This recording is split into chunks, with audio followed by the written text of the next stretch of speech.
Marcus Chen wiped down the observation deck windows of Station Kepler 442, his cleaning cart rattling beside him. 10 years as a custodian on this diplomatic outpost had taught him one thing. Aliens came in every shape, color, and level of arrogance imaginable.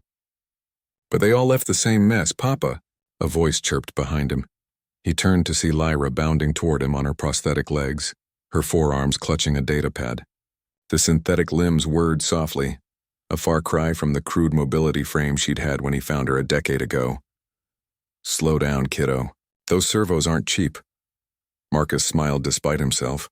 Lyra was Zenthari, her skin a deep violet with bioluminescent patterns that pulsed when she was excited.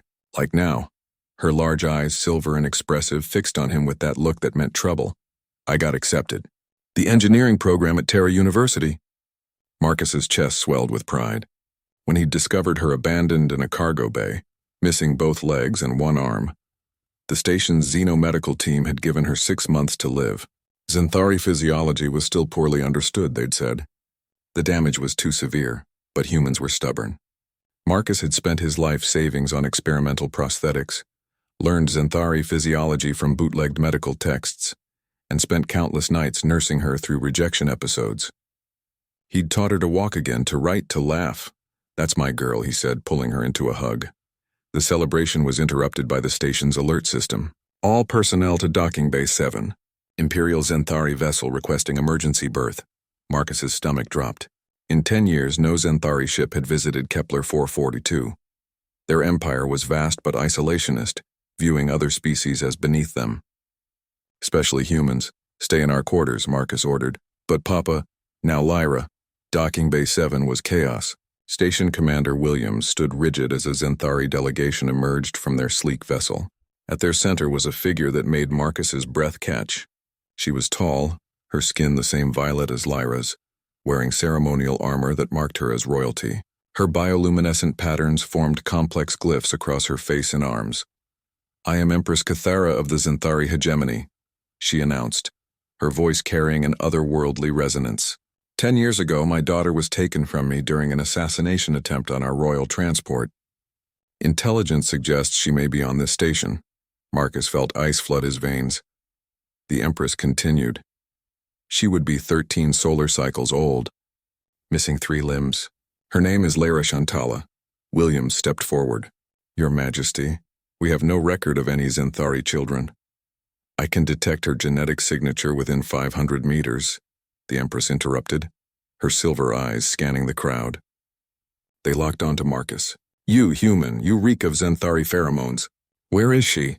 Every instinct screamed at Marcus to run, to hide Lyra, to protect his daughter. But he was just a custodian, and this was an Empress with a war fleet in orbit. My quarters, he said quietly, but she's mine. I found her dying. I saved her. The Empress moved with predatory grace, her guards flanking her. Marcus led them through the station's corridors, his mind racing. Would she take Lyra away? Would she punish him for raising an alien child? When they reached his modest quarters, Lyra sat on her bed, datapad clutched in her hands. She looked up at the Empress and her bioluminescent patterns flickered with recognition. Mama, Lyra whispered. The Empress froze. Her guards raised their weapons at Marcus, but she held up a hand. Slowly she approached Lyra, her eyes scanning the prosthetics, the human furniture, the photographs of Marcus and Lyra over the years. My daughter, the Empress breathed. What have they done to you? Papa saved me, Lyra said firmly. I was dying. He gave me new legs, new arm. He taught me everything. The Empress turned to Marcus and he saw something unexpected in her alien features. Tears. Our physicians said she was dead, the Empress said. We held her funeral. I spent 10 years believing I'd failed her. She looked at the prosthetics again. Your technology did this. Human technology, Marcus said. And stubbornness. The Empress touched Lyra's face, tracing the scars where flesh met metal. Our medicine couldn't save her. But you did. A custodian. A father, Marcus corrected. The room fell silent. The Empress's guards shifted uncomfortably. You bonded with her, the Empress said finally.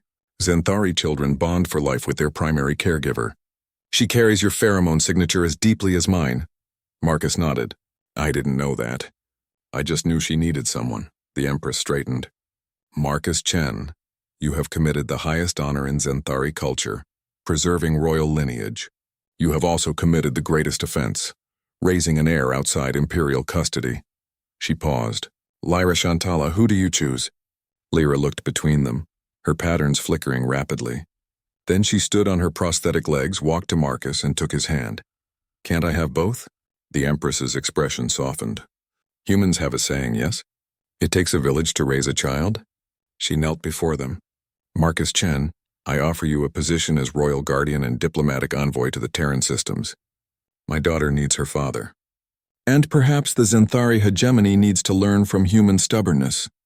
Marcus looked down at Lyra, saw the hope in her eyes, and realized that sometimes the universe threw you exactly what you needed, even if it came a decade late.